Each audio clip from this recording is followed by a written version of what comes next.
Good morning, everybody. It feels like forever since I've talked to you guys. Wow, what a crazy day yesterday was. That is the longest flight in the history of the world. That is the longest flight. Swear to God. Bama, way to start the day. Thank you for the super sticker. Said, okay, this sounds crazy, but did a cat really trigger ring cam that caught No Burger fleeing the scene? And that's how law enforcement spotted the Elantra. I'm going to guess no, because my cat wasn't there. Only my cat could do something so messed up. So messed up. Let's see who's in here. A bunch of people who aren't messed up. That's for damn sure. AV, good morning. What's up, Jeannie? Burnsy, I see some new names in here. When I was getting ready, I saw some new names. Please hit the sub button. It is most appreciated. Also, if you could give it a like, that tends to be a big deal. I'm learning something new every day. Hello, Whist. Marie Condon, what a big treat. I'm glad you're in here. Good morning, Apple. Just me. Twisted Crime Scene. What a cool ass name. And check out that avatar. God, I believe you.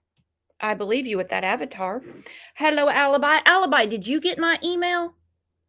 I don't know if it went through or not, but I sent you an email. Indie Girl, good morning. Hello, Rowena. Rowena Cat said he went on a tour of the USA, Brooks. A boat on dry land would have been more efficient than that shit show yesterday. What the hell were they doing? They stopped to pee. They stopped to pee. They left at 6 a.m. Eastern time. When they arrived in Moscow, which is Pacific time, right? It's Pacific time in Moscow. I know Idaho has 2 time zones. I'm Central time here. So Pacific time. It was dark, so we know it was like 6, 7 o'clock. Straight through, I heard that flight is 4 hours. I believe everything I read on the internet. Just Joyce said he had to poop. Really? Well, that couldn't take too long. He doesn't eat meat. He doesn't eat meat. How long could that possibly take? Kat, thank you for the super sticker, said she took off work to be here today. I love it. I love it. Priorities. Kat, you should take off every day. Every day. Greg, exactly. Did they have the wrong Moscow? We're talking about Moscow, not Moscow. I'm wondering myself. Mel said she thinks it's a strategy. Supposedly the fucker doesn't like to fly. Nothing better than just flying around to get his nerves all worked up for the judge, because you can't give him anything to make the flight nice for him, because he got to go see the judge. He's got to be in his 100% right mind, if there is such a thing for a quadruple murderer. I'll tell you who's in her right mind. That's Burnsy, who just became a new YouTube member. Check out the members tab on the channel, and you'll see when we're going to have members lives for sure. I do not have on socks right now. I give up. And it's even chilly here. I don't care if my nose runs. I don't care. Because from what I'm gathering from this case, it doesn't matter if I have a runny nose or not. They can get my DNA a million ways. It doesn't matter if my great aunt 10 years ago mailed in her own sample. They're going to find my DNA some way. I will never wear socks again. Oklahoma, now that is an awesome avatar. Boomer Sooner. Mary Glick has her socks. She's on it. Nani and I were going back and forth this morning. We said, these gag orders really cramp our style. And I said, also, when someone who's involved in the case has their social media locked down. Like Nani said, we need to be in the know. So anyhow, Bryan, or as they call him, BCK, because the last thing we want is Benny Keys suing YouTube for people thinking he's involved with this. So it is Bryan, or BCK, Bryan, had a long, long trip via government chartered private airplane. Yes, I said that. It wasn't he's too good for good old federally funded Con Air. No, this is a state case, so the state had to they were his travel agent. So they drug his ass out of the cell where he's been quietly looking at the wall since Friday and boarded him. Somehow TMZ got all these pictures. I don't know how TMZ does it, but let's face it, they're pretty damn good. They are pretty good. They had to shut down the airport, put him on the plane, and start their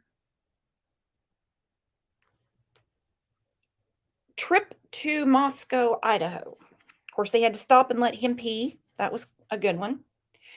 So his trip to get exonerated, that's what he said.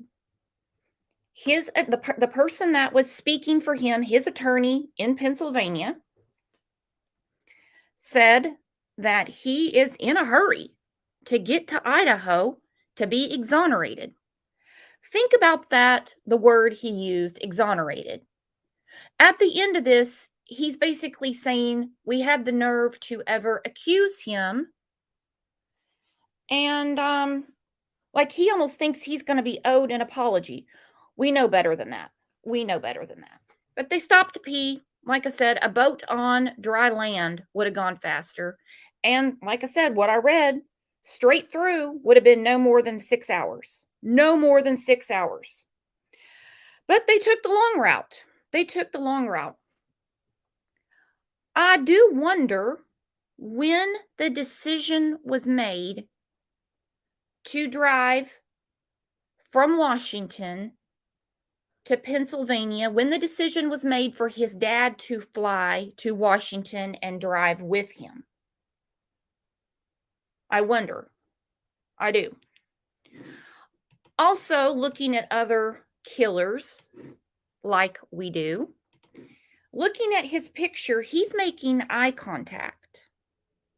Leo girl said adult diapers. Yeah, it works for the astronauts. What does he think? He's better than an astronaut now? Nothing wrong with him sitting in his own mess. The astronauts do it. But he makes eye contact with the reporters as he went into court on Tuesday. Now, if we look at other people who have done terrible, terrible things, they keep their head down. They're always sure to wear a COVID mask, if you've noticed. Megan Boswell,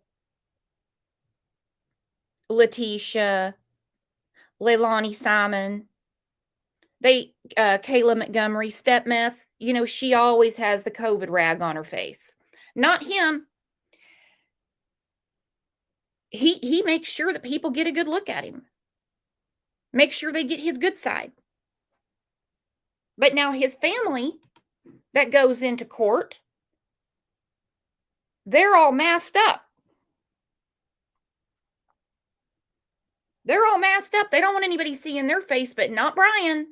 He wants to make sure everybody sees him.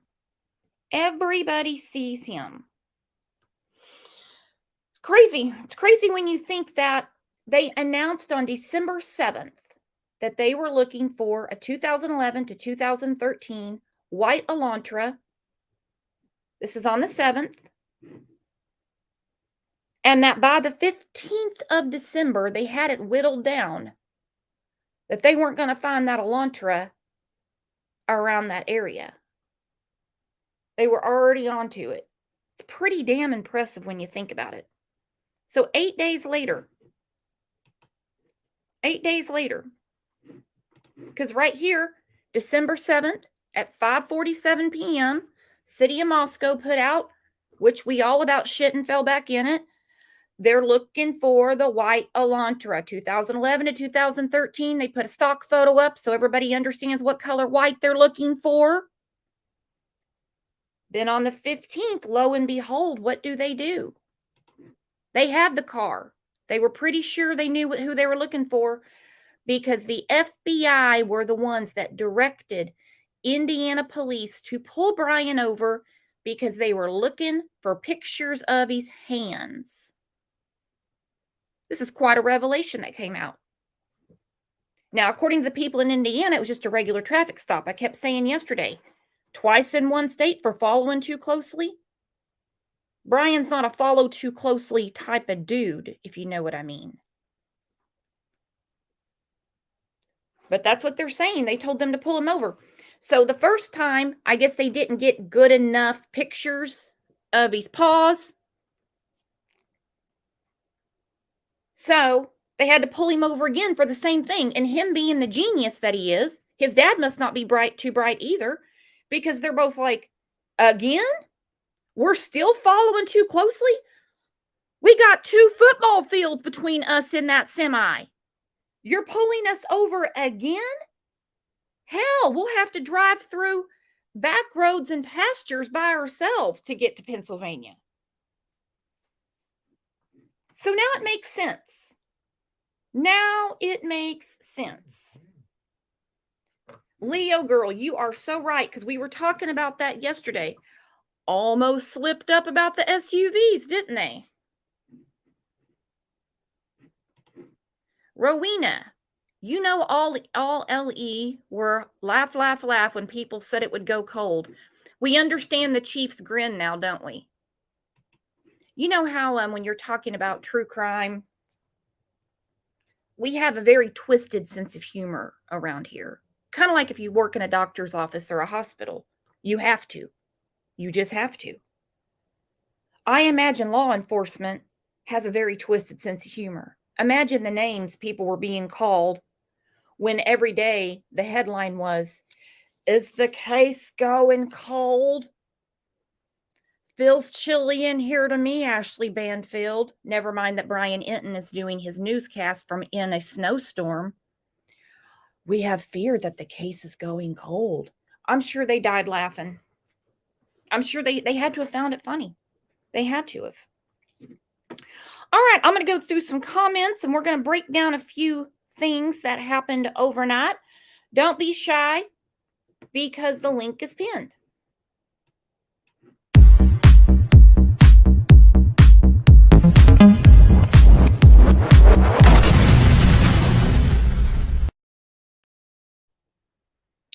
All right. I also posted another video this morning that I thought was really, really interesting. And the comments that you guys left after that video this morning were, I could do a whole show just based on your comment. Like I just wanted to jump in your living room and talk to you. Your comments are awesome. If I do showcase your after show comment, send me an email. You'll know why. Drucifer said, so they left WSU, which I thought was such a dumbass thing for his dad to say. We just left WSU. Those are initials. Splain. You're in Indiana. What the hell is WSU? He says, so they left WSU because of a mass shooting. This first body cam, I understand why they held on to it for a little while. It's a very strange exchange. Because of a mass shooting. But then the dad says it happened an hour and a half ago. Indiana is a lot further than 1.5 hours from WSU. Now, Drucifer's opinion is that the dad was starting to put together Bryan might have done something wrong. People can say the dad is nice, but he thinks his dad might have known his son might have been up to no good. What do you guys think? Of course, you know, people are going to start talking about the laundry situation. I don't mean what's in my hamper. That's why I want to know, when was the decision made for dad to fly to Spokane and drive across the country with baby boy? OT, I see you back there. It says your devices are not connected. Reconnect and I'll bring you back after I get through these comments. Mama Mia said, I'm in Indiana. He was not pulled over on Interstate 80, which one would expect. She said both stops were on I-70 in Greenfield. She even has the mile marker down. Mile marker 107, 11 minutes apart. She said it's about 20 miles northeast of Indy. I know exactly what you're talking about, by the way. She said weird route to take, about 100 miles south of a Pullman to Poconos route. Why would you go 100 miles off your route? Was there some sightseeing something around the northeast of Indy they wanted to see? I doubt it. She says, why would they take such an odd route? Could be nothing, but could also be getting rid of a knife on the little detour. Where's the knife? Where's the knife? She said also just read Indiana law enforcement were asked by the FBI to pull over Bryan in order to get a video of his hands. Yes, we have that too. We have that too. So we've also heard that the FBI dressed as trash collectors, and were going through the trash outside of the home in Pennsylvania. I do not doubt this story at all because they also went through the trash outside of the home in Idaho. So, of course, they can collect DNA this way. They could be looking for a knife. Wouldn't it be great? Hot damn, there's the knife right there on top of the trash. Right under the Lay's potato chips right there. Oh, look, the chips aren't even stale. We got a winner here.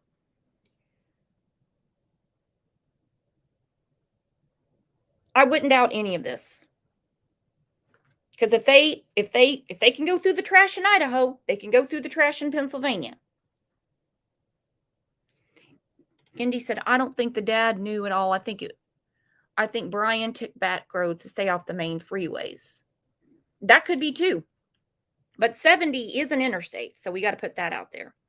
All right, today's the day said the FBI was even looking in a driveway in upstate New York at an Elantra. This investigation was moved out of Idaho weeks ago, and that's why the chief was always smiling. This made me LOL. So they were looking at an Elantra in upstate New York. I don't know what town or anything like that. But when you think about it, December 7th, this was posted by one of the local media outlets. They said these are the police boundaries. We talked about this on the show. They said these are the boundaries where they're looking. They showed this several times. They're looking within this circle. They're looking within this circle. Well, we were all looking in that circle, but they weren't. We were looking in that circle, but they weren't. For sure. For sure. OT, I lost you. You're not backstage anymore. So very, very interesting. I also had a couple of comments about they made the plane go slower because Bryan's afraid to fly. Look, I don't know. I can't imagine him being afraid to fly.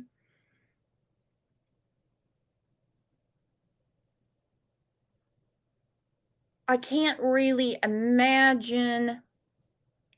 But would you, just you, would you want to be on an airplane with a quadruple murderer, a lunatic, a total lunatic, who is also afraid of heights and afraid of planes? I think I'd have to road trip with that one. I think I'd have him chained up in a van. That's just me, though. That's just me. Hey, OT, it's your first time on panel. How you doing? I'm doing great. How are you, everybody? Pretty good. What are you making of all this? Well, I have a question, honestly, regarding the Elantra, his car. Obviously, he was using it after the crime. whether in the campus or in front of his residence, which belongs to their university. I wonder why none of his neighbors in the residence or colleague in the college or university didn't report it. It was very, very obvious that the car was parked there for days while the ads from the enforcement and everybody was looking for this car. How comes nobody said anything? Especially his neighbors. All their windows, can see the parking lot. The car was there. It's strange. Well, because they didn't think anything of it. They didn't think that this guy was capable of being a quadruple murderer. And it's a very common car to have. And the people that they have interviewed from his apartment complex basically just said what I said. They didn't think anything of him driving a white car. I understand that, but in such a heinous crime and in such circumstances, if they see similar car, at least even if they don't think he's the killer, at least to inform the police that there is a similar car right here. End of the story. And then the law enforcement will do their job, whether, to check whether it's the wanted car or not. I'm not talking about one person, one neighbor, two, three, plenty of them, plus the university itself. Well, maybe somebody did, but they didn't announce it to the media, and they started tracking that car. Maybe that was one of the 20, 30,000 tips that they got. Good point. Good point. I have another point as well. Most people think that his obsession of crime, probably, or because he's studying the criminology and he's too much into these stories within his studying, and whether BS, master's degree, or the first semester of PhD, probably he grew some obsession. My opinion, I think that he was obsessed with the crimes since he was little boy. That's why he had chosen this major in the university. He was planning even before he joined the university or college. He just took, he made his decision to join criminology major just to be more familiar with how he would commit a crime. If we dive into his childhood, into his teenage period of time, we will find sure for sure that he might have committed some minor crimes, and he was so obsessed with being a famous criminal before even he joined college, and that's why he chosen that major, just to protect himself when he conduct the crime. Well, that could be. And, FBI behavioral science will definitely be digging into his history. That's for sure. They'll try to Great, figure thank out. you. Okay. I'm waiting every day. We have, time difference. I'm living in the Middle East, so I always, looking forward to watch your presentation and show. It's great. Thank you very much. Hey, thank you. I love you coming up. Thank you. Have a great day. You too, hun. Bye. I forgot to ask where in the Middle East she's at. Hey, OT, where in the Middle East are you? Chopper said, it's amazing. He's vegan and he murdered people. If he's really vegan.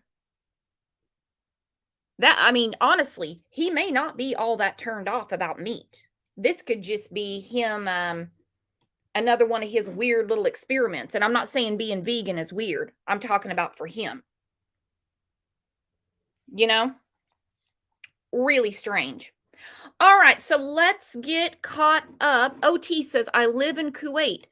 My son, he's in the military. He was in Kuwait for a year. Yes, he was. Hang on. Did you see where he said I didn't do anything? Yeah, hands down, he's going to plead not guilty. This is a game to him. And some people say, well, how could he make all these stupid mistakes?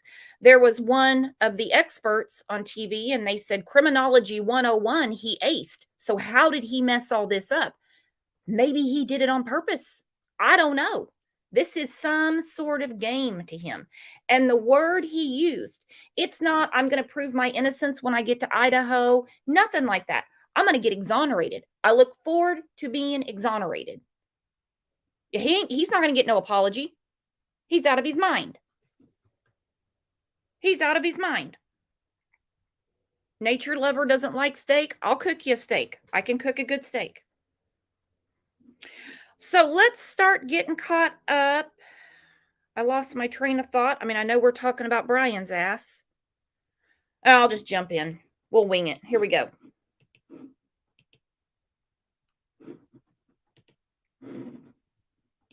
Joining us live in Moscow tonight, just hours after the suspect's plane landed. Kyle? Well, Mark, Bryan Kohberger is now locked up in the Latah County Jail right behind me, nearly 2 months after those 4 University of Idaho students were murdered. We were in Pullman tonight as his plane landed. Bryan Kohberger touching down at the Pullman Moscow Regional Airport just after 6 tonight on board a Pennsylvania State Police plane which traveled across the country, a day after Kohberger waived extradition. The 28-year-old murder suspect, wearing a black coat over his red jumpsuit, spent less than a minute on the tarmac, moving from the single-engine plane to a sheriff's pickup truck. The windows inside were covered up. That truck was escorted from the airport through downtown Moscow. Kohberger arrived at the jail within a matter of minutes. We saw a garage door open and immediately close once the pickup was inside. A large crowd of students and Moscow residents gathered to watch. Less than an hour after landing on the Palouse, Kohberger was booked into the Latah County Jail, charged with 4 counts of murder and 1 count of burglary. He's currently being held without bond. And Kohberger is set to be arraigned in court tomorrow morning. KREM 2 will be there. In Moscow tonight, Kyle Simchuk, KREM 2 News. Yeah, within a matter of minutes, they got him from the airport. They rushed his ass right across the tarmac, had him behind that garage door real quick, but they flew around with his ass all day. There's his mugshot. Look at that. There he is. There he is, for sure. For sure. Then these pictures came out. I believe it was Fox. I can't believe it wasn't Daily Mail, because they're always looking in someone's windows. He has an attorney that was assigned to him, public defender. Her name's Ann Taylor. This came out yesterday. You guys told me about her on the show, so I've really been looking into her. She definitely would have been the one, I'm just taking a guess, I don't know anything for sure, that shut down the cleaning that was going on last Friday. They want to make sure they can process the scene themselves, from what I'm reading. All right, so it says, hours after his extradition hearing, investigators hired by Ann Taylor, her defense team. This is kind of crazy because they don't pay these public defenders that much money. But anyway, she got some investigators, her own investigators, and they went to the crime scene. There they are looking through the windows. It says, hours after his extradition hearing, investigators hired by his defense team arrived at the property on King Road to take pictures and film. Okay, so there's one of them. There they are outside.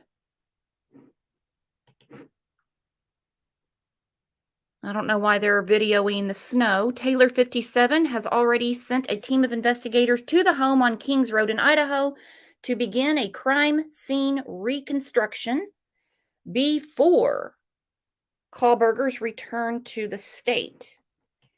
And there she is, the attorney representing mass murder suspect Bryan Kohlberger is the public defender for Kotani County. I'm probably saying that wrong. I heard Lana say it several times yesterday, but anyway, who previously vacated a murder conviction after discovering false statements from Idaho police. Some people are saying, well, she's just a divorce attorney. Well, she can't be because she's qualified to argue death penalty cases in Idaho. One thing I was reading about her, she has a real shit fit with is when DNA is used from the ancestry databases. Now, I mean, when you think about it, it'd be an easy thing to argue. Is this direct DNA that they got from a cup, outside his home? Or did you find the DNA of the 4 victims inside the Elantra? That would seal the deal with most jurors. But when you say his great aunt, who's taken radiation 20 times, got a mail order kit and mailed it in back in 2012 to see if she's got any cousins for the next reunion, some people don't consider that a slam dunk. She argues that quite often. And like Suzanne said, they damn sure have his DNA now. They swabbed him bigger than Jeremy when they got him in jail last Friday.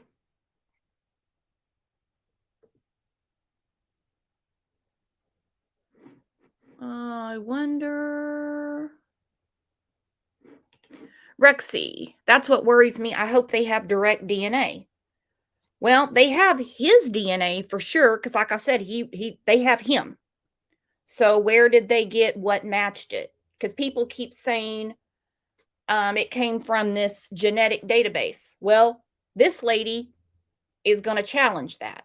Hands down. She always does. And she's had murder convictions overturned. We'll see. It's definitely going to be interesting. What we want is we want a conviction, the correct conviction. We don't want some flimsy ass jury that thinks they're watching a TV show either. Kim, familiar DNA just shows them which direction to look. You must have read the same article I did, because that's exactly what this woman's going to say.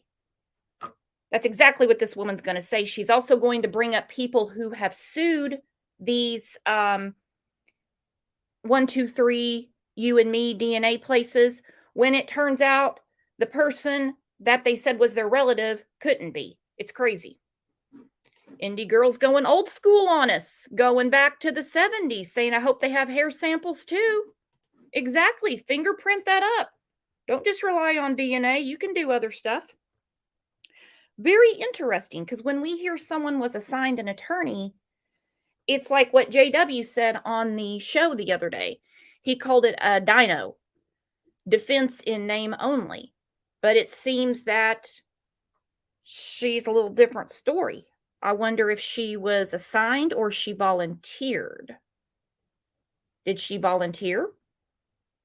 Who knows? Who would know? I don't know. All right, so back to the first stop they made. This is just something else. I tell you what.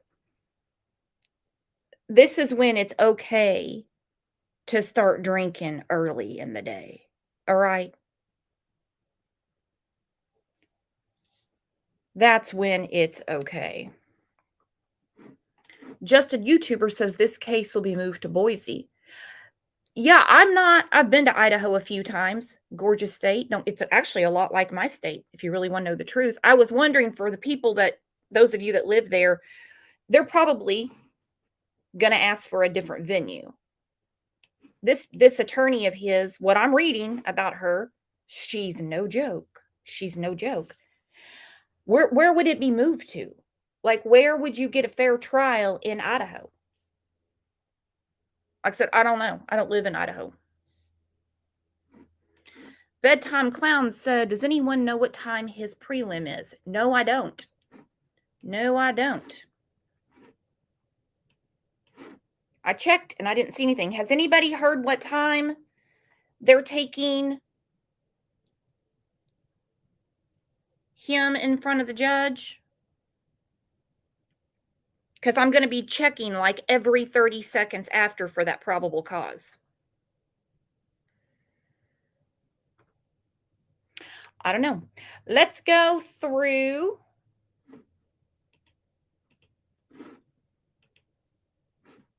the first traffic stop in Indiana. In hindsight, knowing that they were told to pull this car over, Indiana law enforcement did not pull over every Elantra in that state that day. I have a very hard time believing that. They seem to have gotten a specific one because, well, they got him 2 times in a row, like literally almost a row. Let's listen to this ridiculous conversation. And remember, it's just a conversation. We're not accusing anybody of anything. It goes without saying, Bryan is a suspect, but I've got a lot of very interesting emails and comments from you guys saying that you think maybe his dad was, thinking at least he might have done something wrong. So let's listen to this.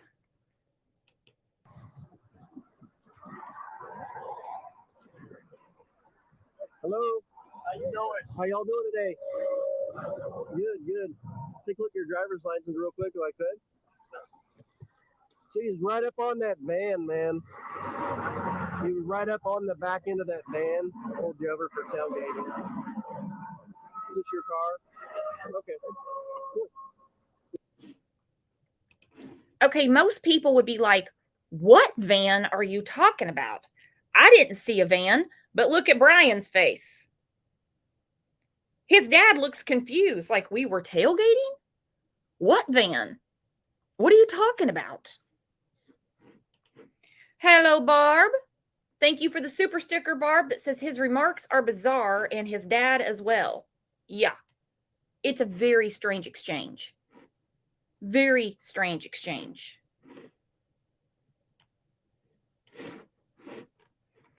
Pat said, hang on.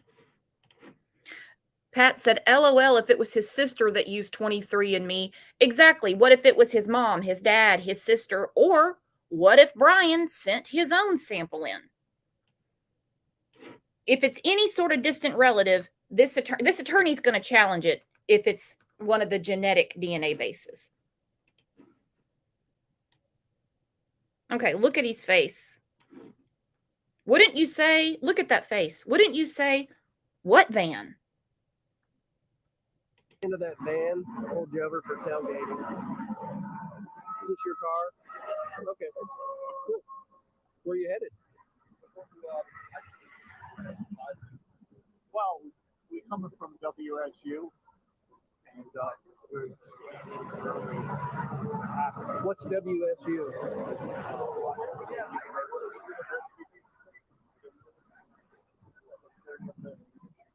that is what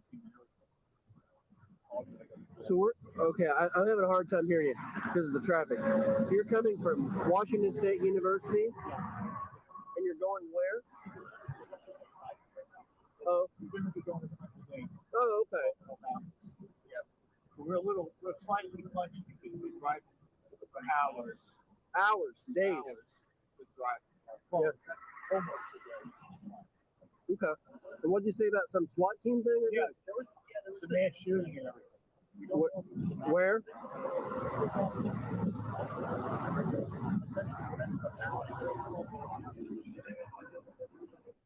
What the hell are these two babbling on about? There was a SWAT team and a mass shooting? What the hell are they talking about? And this, we've been driving hours I would get, days on end. Oh my gosh. Let's do a poll real quick. Do you think his dad knows anything at this point? Maybe, I'm not saying that Bryan is the person that's responsible or could be possibly suspected at this time. This is December 15th for a quadruple murder. Do you think he has any inkling at all? Because this is a strange and very distracted conversation.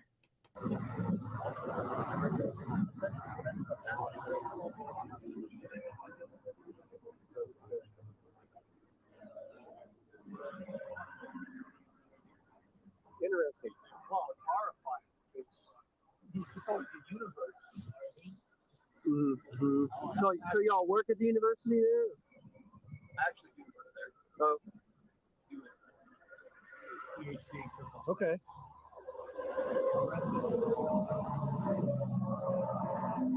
Okay. Yeah, I hadn't heard about that incident just yesterday. Or? This happened last week. About an hour and a half ago, still wrapping up.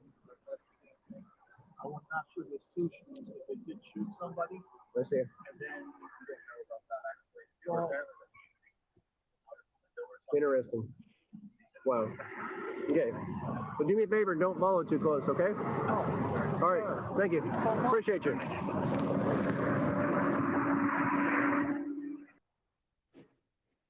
Okay, so then they bring it up in the next stop too.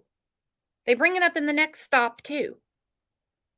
I would have been bringing up, you guys keep pulling us over and there's no car, there's a football field in front of me. Exactly, Mama Goots. He did work at WSU. He was a TA there. I had to rewind that a couple of times and listen to it too. So let's look at the body cam from the second one.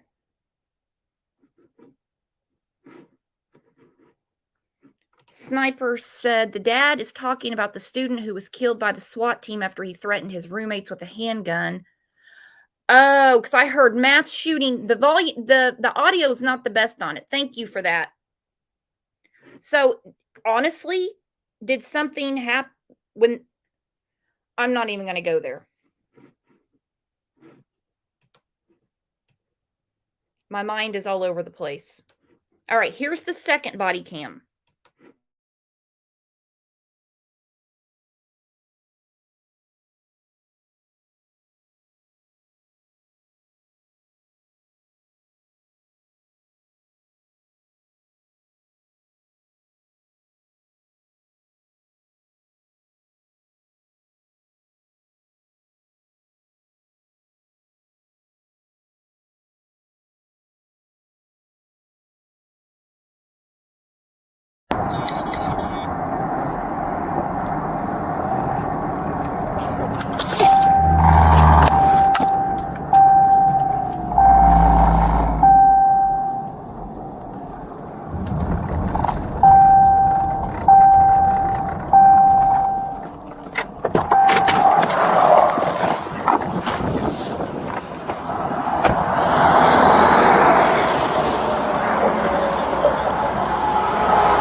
I stopped you, man, when you were driving by me there, you were a little too close to the back of that semi. About one car between you and the back of this trailer. We're about one car going 10 miles an hour, so if you're going 60 or 70 miles an hour, we're about 6 or 7 cars.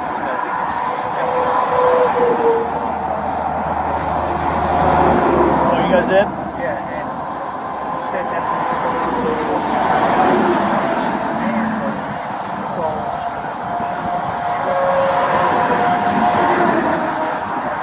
you guys stopped by a trooper? We don't have any SUVs. It was a county guy. Was it like a black SUV? Yeah. Okay. All right. And you thought you guys were following too closely? Okay.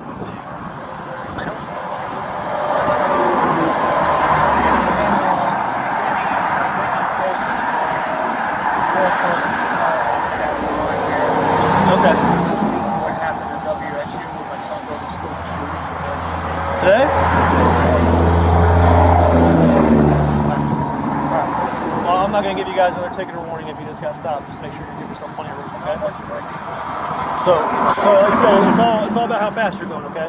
So if you're going 10 miles an hour, you only need one car. Right? If you're going, so the speed limit here is 7. If you're going 70 miles an hour, you need 7 car miles.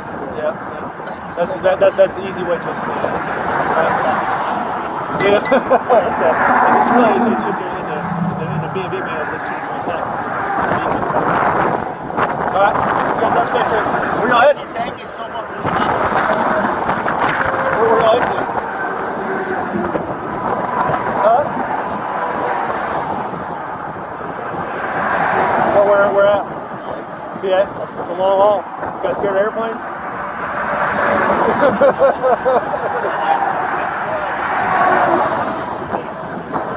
Did you? Okay. All right, well, hey, please drive safe trip. Thank you, Safe. sir.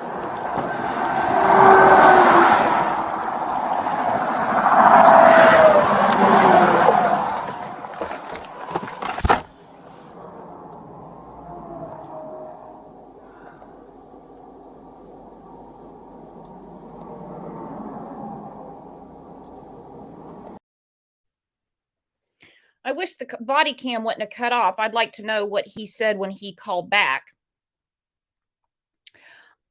Did Bryan and his dad not find it odd that they didn't ask for either the driver or the passenger's driver's license? Of course they want the driver's, but you know what I mean. Sometimes they want everybody's ID in the car. They didn't ask for registration. They didn't ask for license. They didn't ask for insurance. I mean, they always want to know about insurance. Jane said, I think they had to get 2 pullovers because the one police officer didn't have his body cam positioned correctly. That's what I'm wondering. But I mean, all of this. Also, did the officer slip when he said we don't have SUVs and then he stopped himself? Was that someone undercover that pulled him over?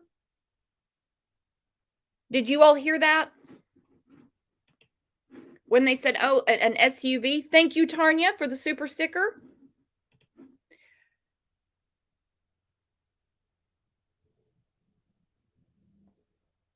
I mean, most people would find that to be a little odd. Leo Girl said, definitely a slip up. Definitely. Oh, we don't have SUVs. And he's like, oh, never mind. I'm not the first one that jumped on this errand, am I? I'm not the first one that jumped on it. So there's the screenshot again. FBI directed Indiana police to pull over Bryan, seeking video images of his hands.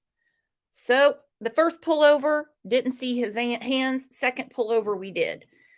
Now, I don't know what you guys think about some of the pictures that are floating around of his hands. Some people don't see anything. Some people see a gash, like a gash that's healing on the other side of his wrist.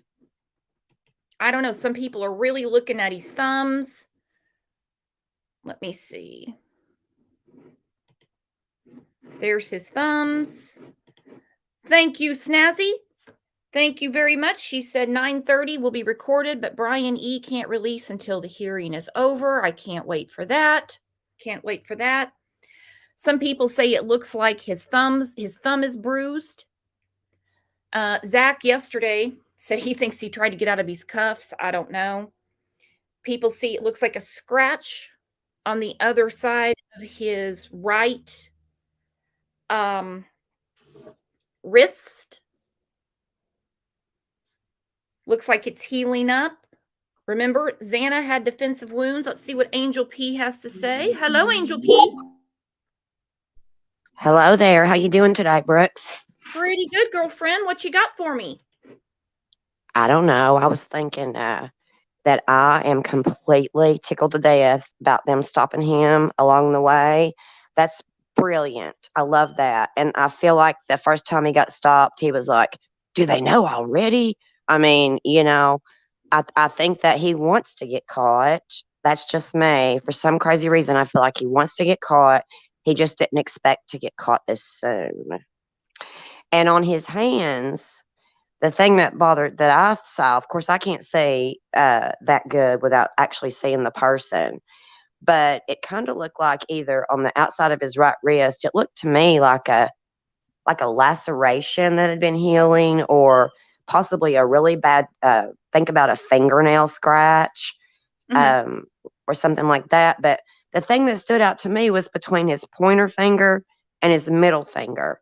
It looked to me like there was an injury there, such as possibly a knife that had slipped down. I don't know if anybody else saw that. Let me put it up. I'm looking at it right now. Hang on. Yeah, I see that between his pointer finger and his middle finger. Yeah, there's something there that's gone down, past the knuckle there.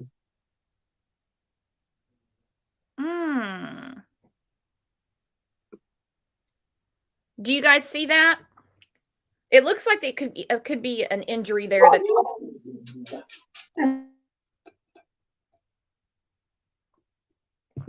to me, for sure.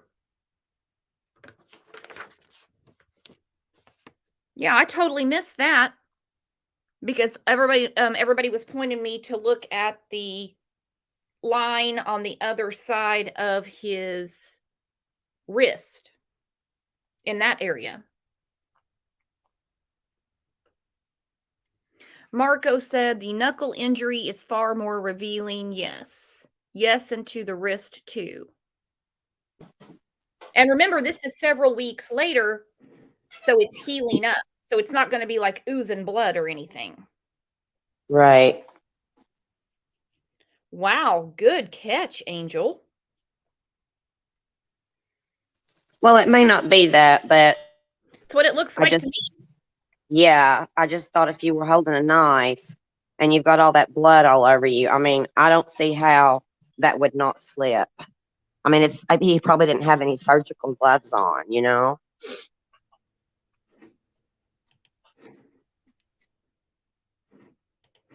DT said his attorney will contest those stops as unlawful. Yep. So whatever they were looking for, she'll try to have that thrown out.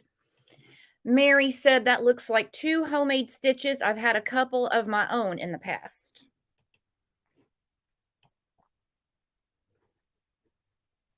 You know, there's a part of me that I don't want to change the subject, but there's a part of me that, you know, his parents are older, and that kind of freaked me out when his dad was like, "Yeah, there was a mass shooting," and I was like, "What?" Um, and I just think that maybe he's a little bit gullible, and maybe Brian told him that, and that's why he was like, "I'm really scared to drive back by myself, Dad. Something bad's happened." I don't know. I'm just trying to make some logic out of something that probably you can't.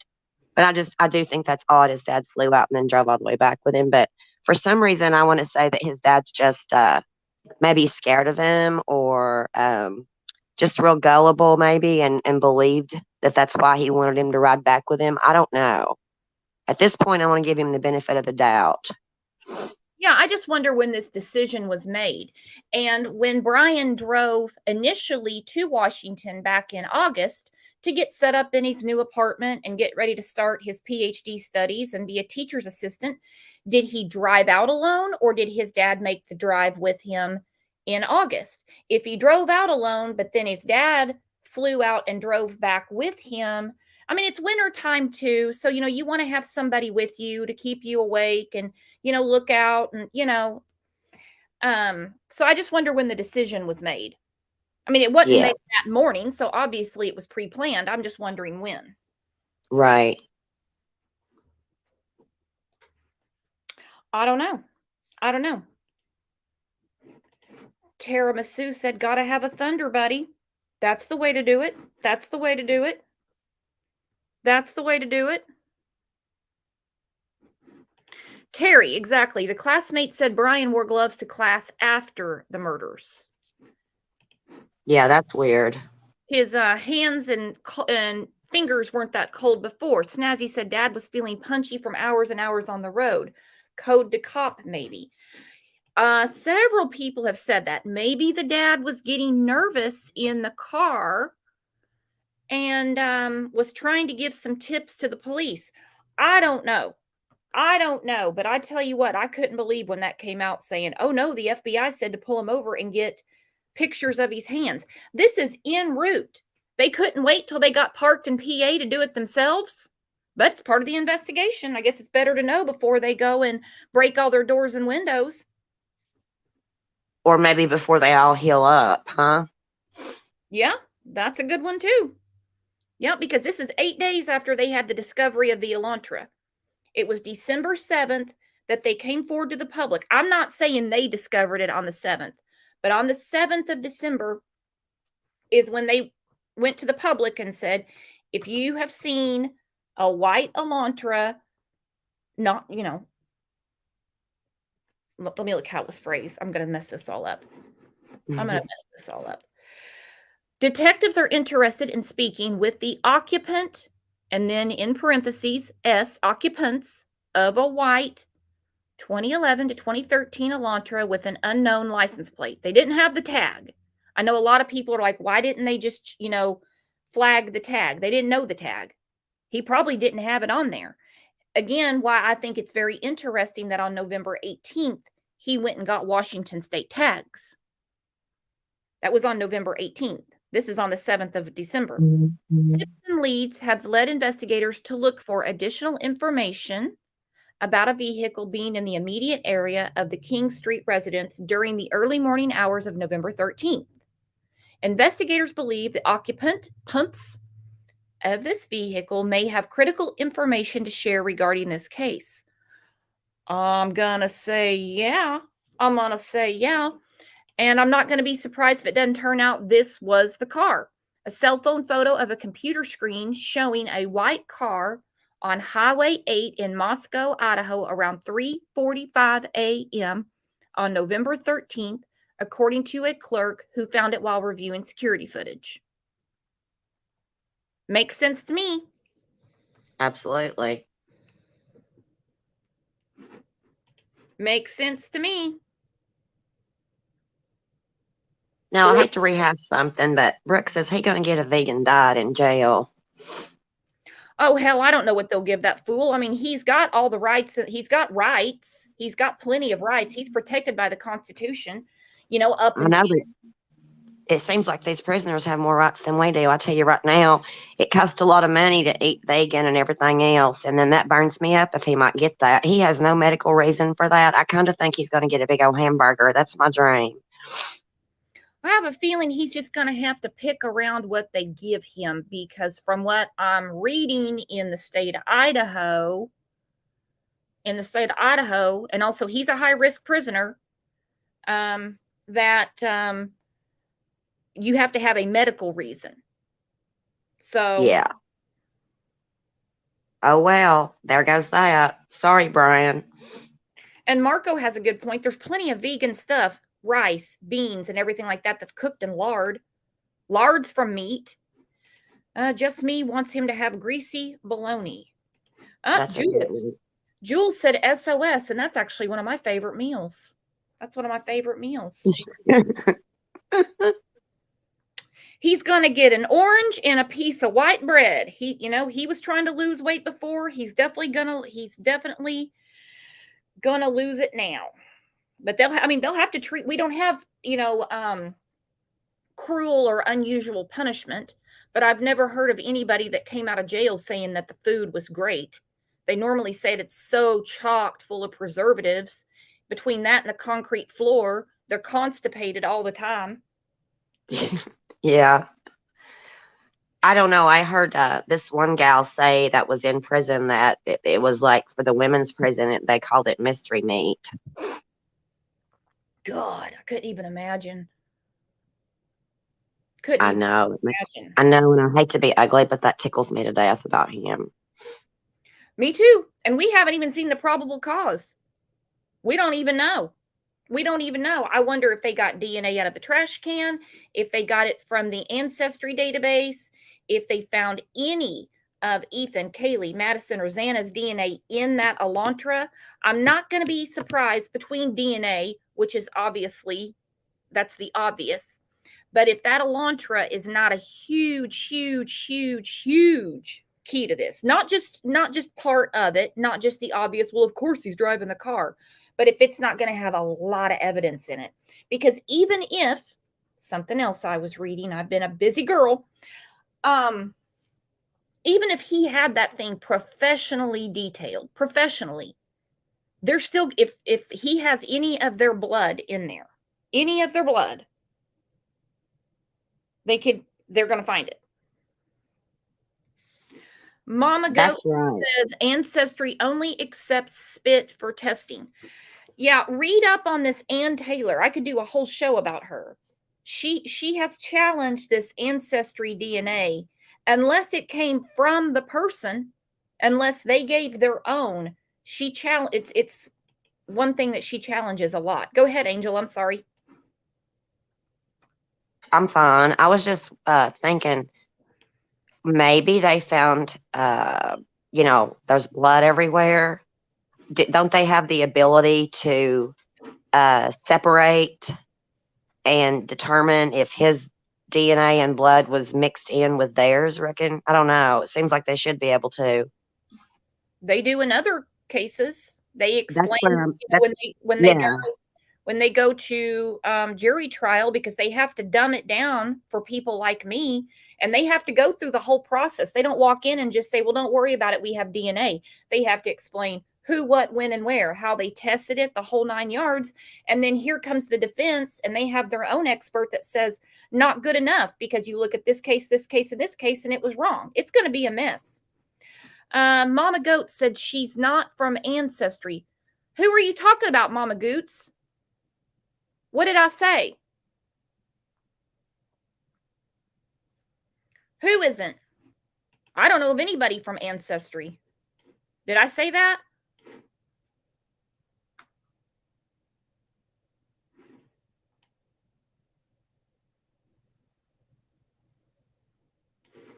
I'll see if she answers me.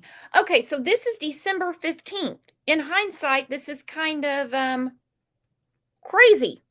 Kind of crazy. This is from Moscow PD.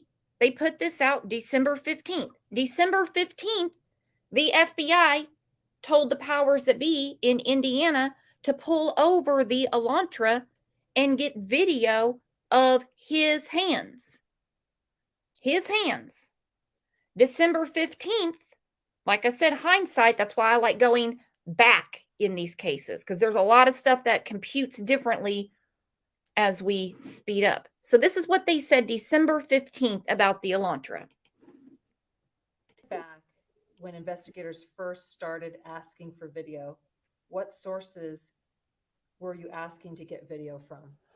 Well, we started looking for video the day of the crime. Officers on scene, before I even arrived, had identified certain residences in the area that had video cameras. We know just from past experience that security cameras, doorbell cameras, and the like are very, very commonplace now. And that's a part of our standard procedure, is to start looking for a possible video source in and around crime scenes. So we started the day of the crime. And then that expanded as we got more investigators to the area for assistance, and we started putting together teams. And one of our team's sole job was to go through the King Road area, associated neighborhoods, and eventually the main thoroughfares in the city of Moscow, trying to identify videos, video cameras, etc., and then contact those business owners, contact those residents, and ask for copies of that video. And initially, there was a particular area outlined as where the priority was for asking for video. Why was that area selected? Well, that area was selected because essentially it surrounds the King Road area, and we know that people typically have to travel to and from. We weren't trying to pigeonhole our investigation into the suspect lives in the area. We wanted to make sure that we covered all the bases. And so as we began to gather more information, we began to expand our search area. You may recall from the second press conference that we specifically put out a plea to the public for any video in the King Road area, and then we gave a defined area, and we put that area on our website as well, asking residents, hey, if you have video or if your neighbor has video, let us know so we can get a copy of that. We understand that video has a finite life, and sometimes systems will start recording over themselves. So we started that process very, very early in the investigation. Why ask the public for additional help with this white car? Well, through our tips, through our leads, some of the evidence that came in, we start to identify patterns. And like we said earlier, we are confident that the occupant or occupants of that vehicle have information that's critical to this investigation. We also understand that even though there's sometimes a fascination with a particular case, some people simply don't see the news and may not know that we're looking for it. So if we get the word out there, hey, maybe your neighbor has one in the garage that they don't drive very often. Maybe there's one that's just not on the registration database. Let us know. So far, we have a list of approximately 22,000 registered white Hyundai Elantras that fit into our criteria that we're sorting through. That's an awful lot of information, but it may not be all of them. So the public can help us with that. There you go. There you go. In hindsight, it's pretty chilling when he's sitting there on December 15th explaining the significance of the car. They had the FBI was having, like I said, the authorities in Indiana pull over that car. Not every white Elantra in Indiana was getting pulled over. That car. They had already sized it up. So basically, they didn't have the chief doing it because he'd have been grinning ear to ear like, oh, we got somewhere today. We got somewhere today.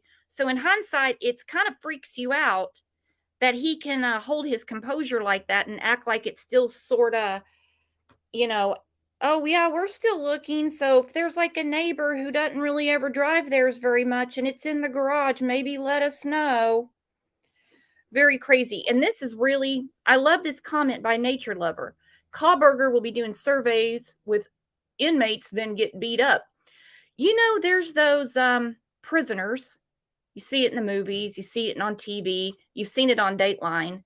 And besides the fact that they don't, they don't want them getting killed in general population, they have to keep them segregated for other reasons. With his little experiment, could you imagine him with all the criminals sitting there talking to them all day? So how did you feel before, during, and after your commission of a crime? What made you choose that victim? How did you get to your crime? I mean, he had a whole questionnaire going for these people. Well, he'll have plenty of time to figure all that out when he's down there with them. Yeah, he won't have to run ads anymore, will he? He's going to have tons of people to talk to. A perfect case study. And he'll try to find out, what did I do wrong? How did I get caught? I don't know. Oh, he knows. And it's a common, I see some comments and some people going back and forth, and they're like, he knows about DNA. He knows you don't bring your personal car to the crime scene.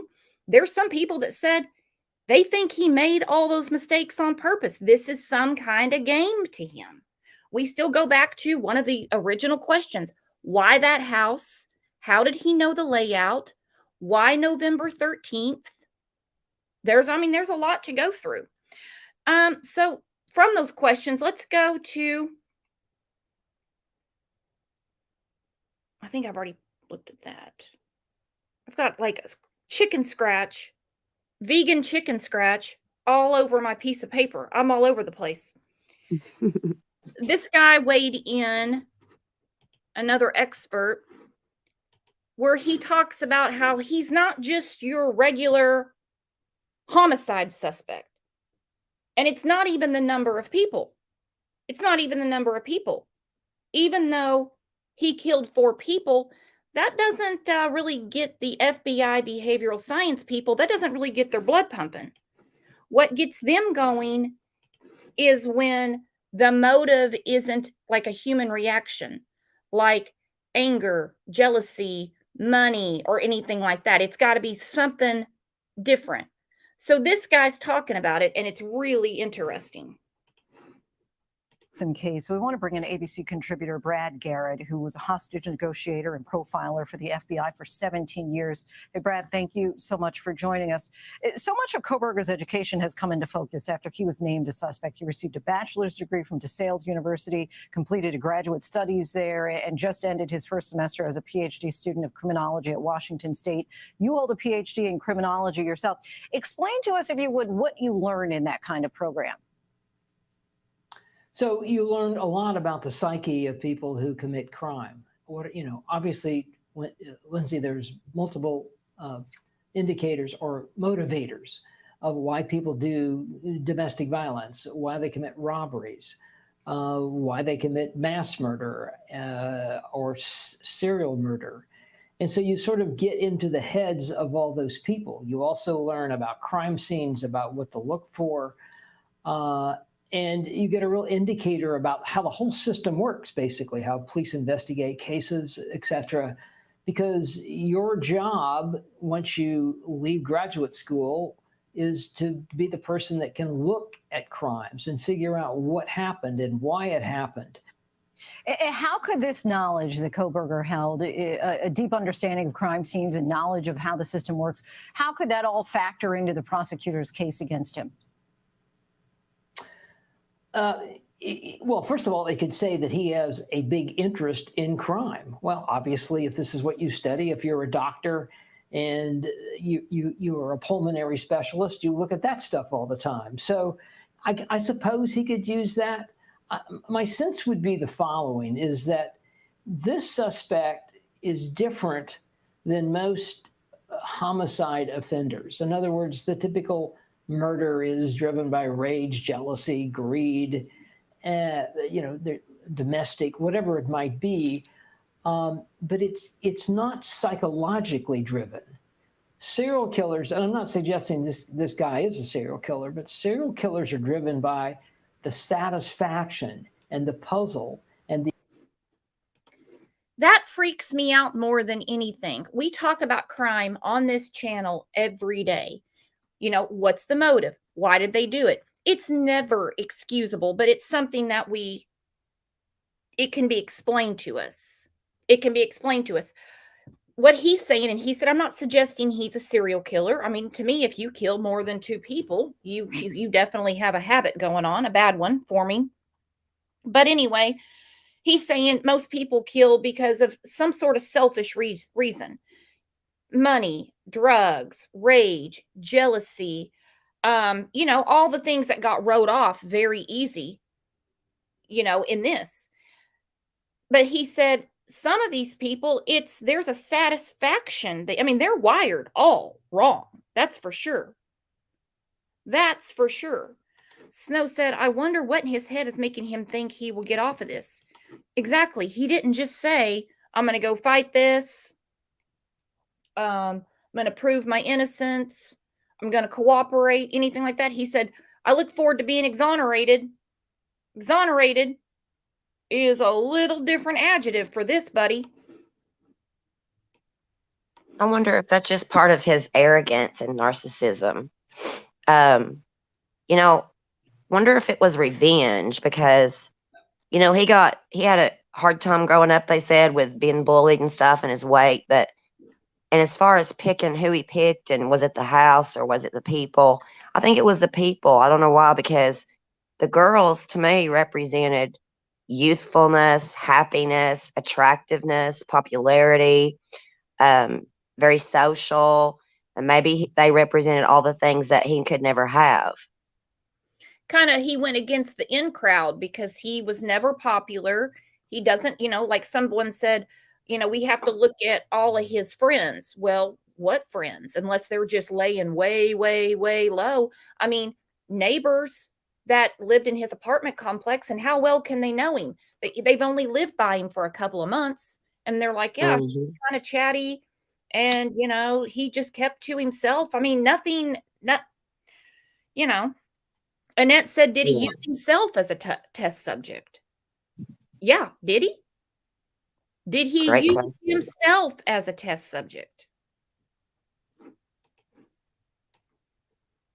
I don't look for the university DeSales to come out anytime soon or ever and say if they knew about this experiment, because it's on their letterhead doesn't mean anything to me. He can get a hold of that letterhead easily.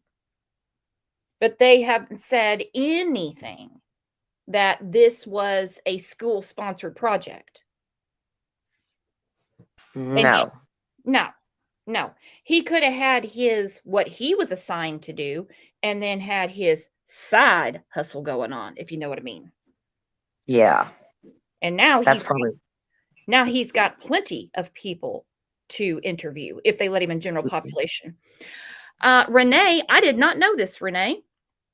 She said the Amityville murders took place on November 13th, 1974 at 3 a.m. He had to have known this detail, don't you think? He seems to know a lot. It still freaks me out a little bit when he's walking into court and he makes eye contact with the reporters, where 99% of the 99.99% of the scumbags we see, they put COVID masks and shit on. They hang their head way down to where you can't get a look at them. It's not because of a bad Right. hair day either. It's not a bad hair day. They don't want to be seen. They hang their head in shame. He made sure we got pictures. Oh yeah, he looked right at the camera. He certainly did. That freaked me out a little bit. Saying this guy is a serial killer, but serial killers are driven by the satisfaction and the puzzle and the excitement and the risk of killing people. This crime early on sort of struck me of all of those variables. In particular, when they didn't come up with a suspect that was apparently in sort of a relationship of some part with the suspect. Sources tell ABC that the police found Kohberger through DNA found at the scene. The DNA was uploaded to a public genealogy database. Investigators found relatives, and that led them to Kohberger. How common is it to link suspects to genealogy sites? Well, it's becoming more and more common. I mean, if you go back, I suppose the most recent well-known case would be the Golden State Killer.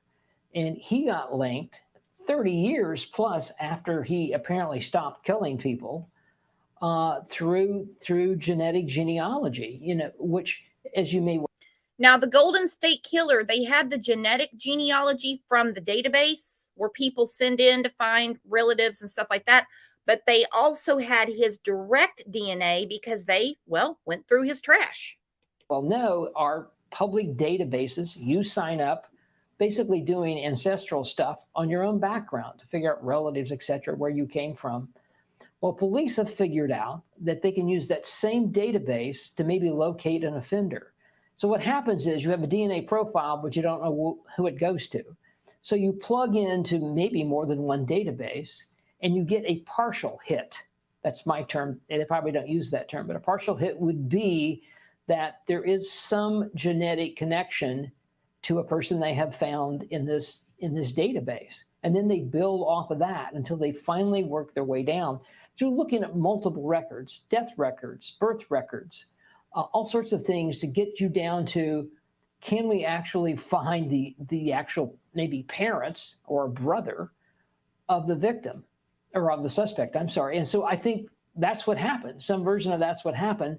And that's why they were able to link him up to his obvious DNA left at the scene.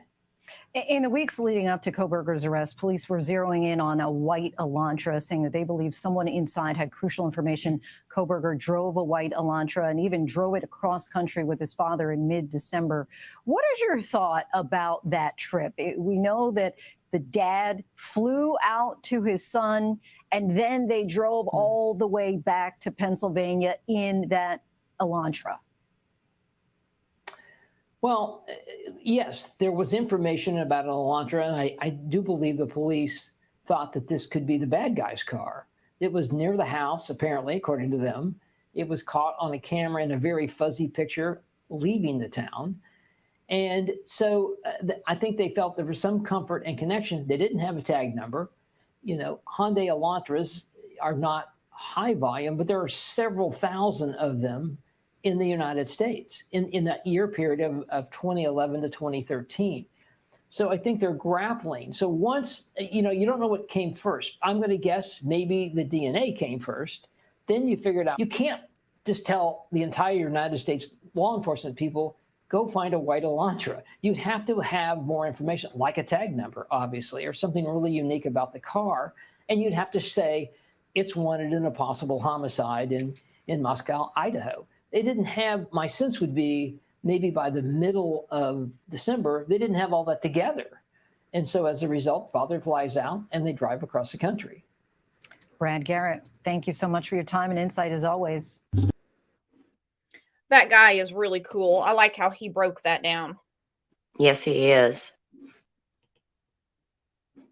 Definitely. So I guess court is at 9:30 their time this morning, so that would be 11:30 my time. There's no cameras in the courtroom, and from what I'm understanding, they're very small courtrooms. Like you can maybe get like 50 people in there, which to me sounds pretty big. So of course families will be there. I don't know about his family. Let's see what old Pat has to say. Hello, Pat. What's going on, my friend? Hi there. Hello to everyone. I'm still celebrating because this guy was arrested. Like I'm still on that high. If it's him, we have. If it's him, sorry. They If make it's us him. be fair. They make us be fair. I know. I just wanted to put my 2 cents in about the DNA because I've been involved with it for a long time. Mhm. Ancestry and 23andMe do not correspond and cooperate with the police. They do not. It says right there in all of their things, these are the court cases we fought against. Like they've got a lot of money and they will not let anybody use their DNA. It does say that if it was a current life or death situation, they may, but you have to get a subpoena. But what Ancestry and 23andMe have is the 2 places that will work with the police, contact the clients of Ancestry and 23andMe, and they ask us if we would like to submit our DNA to what I call the police database, which is GEDmatch. And I said yes. And apparently only 2 million people have said yes out of about 30 million DNA samples. So just because, sorry, go ahead. Wouldn't it be something if it's his own DNA that if he honestly submitted his own to Ancestry? Well, that's something he could have. If he planned this out for a long time, which it's starting to, like people that do all that research, I could see him doing something like that, like, oh, let's challenge DNA. Get me in court. Let me challenge this or something. Yeah, and then we wonder, why did he commit the crime in Moscow? Because in Idaho, they will use the death penalty. I played on this show a few weeks ago a guy where their Supreme Court in Idaho upheld his death conviction, his death penalty. Where you're in Washington, it wouldn't have been considered the death penalty. He'd have been locked away for life. That's for sure. Yeah. But you just go a few miles, east, and you could get the death penalty. And then, like you said, this GEDmatch thing, what if he submitted his own years ago? I mean, it's like he's playing a game. And it's possible because people in the criminology, I would imagine that they've investigated the DNA side of it because it is all new. Like in each month, they keep coming out with more ways to, zero in on certain people. Like right now, I'm doing one where my daughter-in-law's mother, she has an adopted person in the family. So right now, I'm going through all the ancestry and I'm going to find her biological grandparents.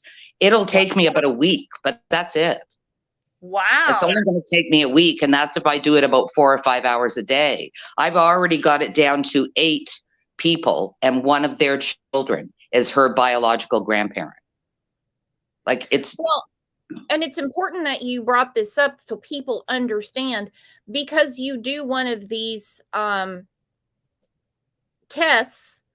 It's not like they're going to hijack your shit and put it into the police database. That would be entrapment because, you could be getting yourself in trouble without knowing.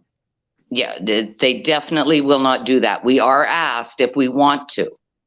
And I opted in. And I think I mentioned before when I was telling my family about it, my brother looked at me and he went, "You put my DNA in there?" And I said, "No, I put my DNA in there." Like, and if somebody commits a crime, well, go for it. Let the police arrest them. I'm behind the LE. So, if you do a crime and too bad. Back the blue. We're talking about a quadruple murder here. It is interesting that this attorney who's in another county. I wonder if this woman volunteered and said, I'll do this, or if she got assigned. I don't know. We don't know. We have no way of knowing for maybe a few hours. I don't know. And that she is known to, first of all, she's qualified to argue the death penalty. So Right. she's not just a divorce attorney. I'm sure she knows how to fill out divorce paperwork for clients. But also she's had murder convictions overturned. She has, not a ton of them because that's very hard to do. But one thing she does challenge is the ancestry DNA database thing. Yeah, well then she mustn't know that much about it, because the DNA database, it only gives you a trail. You know, Well, no, if they he's not challenging, from what I read. I'll send you the article because it's interesting. It would be, you would eat this up. She's not challenging how they got the DNA. It's kind of like that conversation you and your brother had. Well, you know, he said, I don't want them to have my DNA. Well, too bad. I gave them mine so they can find you.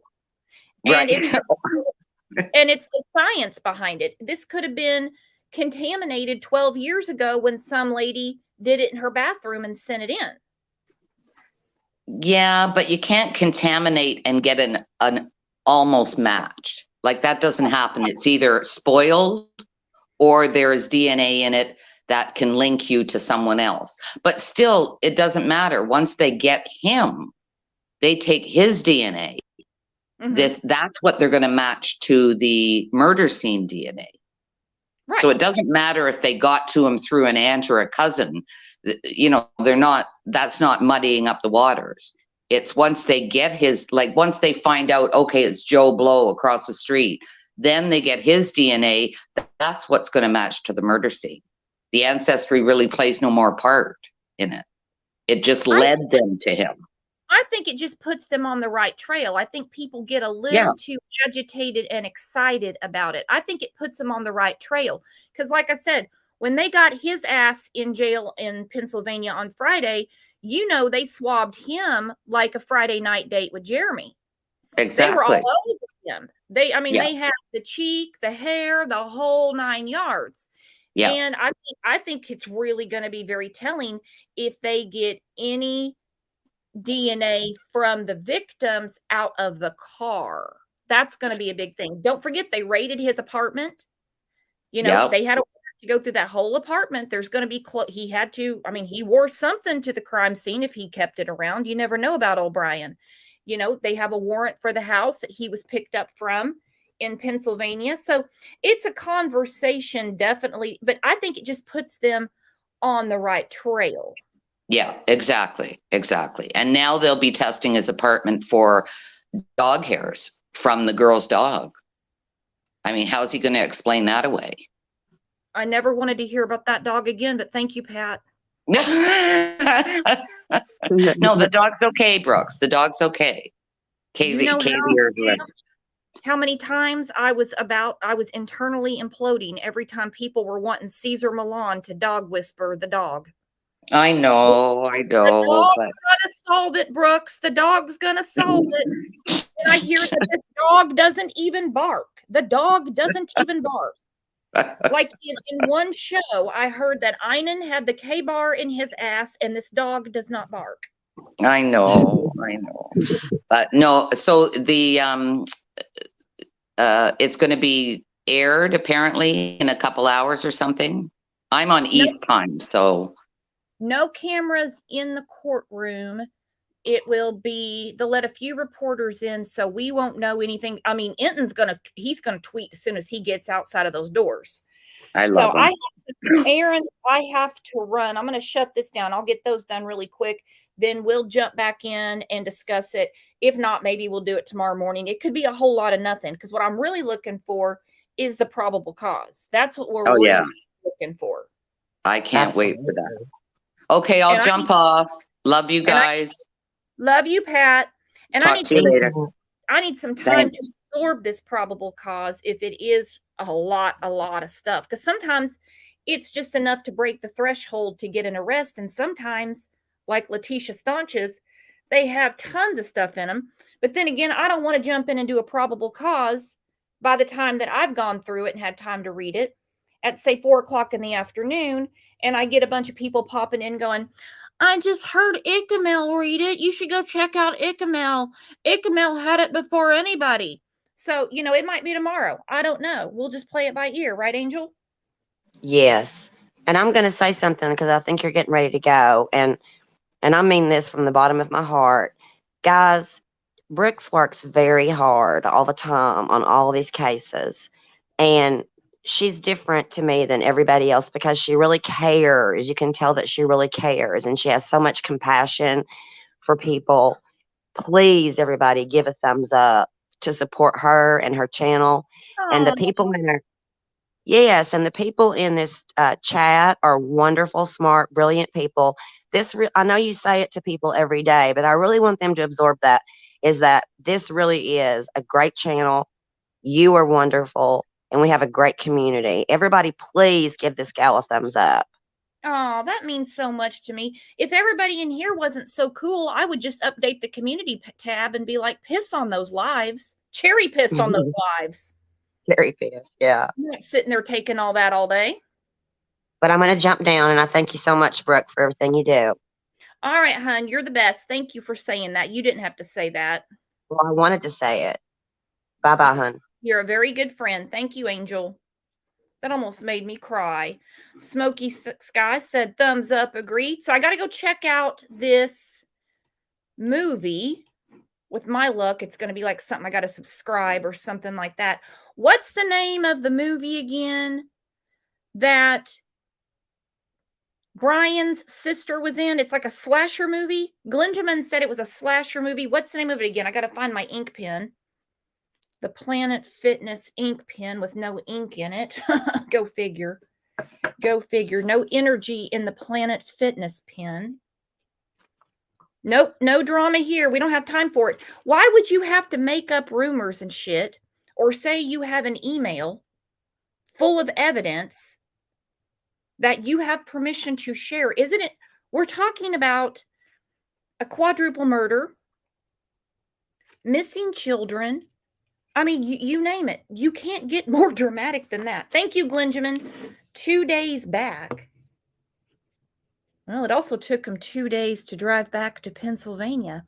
And it about took him 2 days to fly from freaking Pennsylvania to Idaho.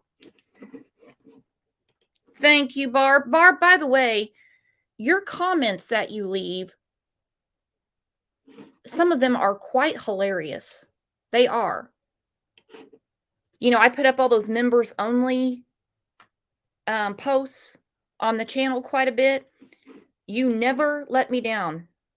You never let me down, Barb. Okay, 2 days back. And you said it's from 2011? It's from 2011. Okay. All right. Well, I was gonna watch Elvis again tonight, but I think I'm gonna be watching that. That's what I think I'm gonna watch. All right, guys, I'm going to wind this down. I'm going to go get some things done in my real life, not my true crime life. And we might be popping back in to talk about the court hearing, particularly if that probable cause is readily available for me and all of you. So hang tight. We might be jumping back in together. We definitely might be jumping back in together in a couple hours. Glenjamin, Elvis was good. It was. It's really hard to get me to go to the movies, besides the fact that it costs as much as a utility bill to go and get popcorn and pop and buy a ticket. You never know what the theater's going to be like. So to get me to go, it has to be something really good. Elvis was a good movie. Elvis was a really good movie. All right, guys. So my movie review is over. And I think I've already said 500 times. We might be jumping back in a few hours. I'm giddy. It's like I'm going on my first date with my husband again or something. I'm giddy. Because we might be getting that probable cause. And Bryan Inton might be one of the people they allow in the courtroom. He prefers to stand out in the snow, though. He won't know how to act if he has to stand indoors. I don't know what's going to happen. All right, guys, I'll see you back here, whether it's later this afternoon or tomorrow. But to piggyback off of what Angel said, You guys are the absolute best, and I absolutely do mean it. See you back here.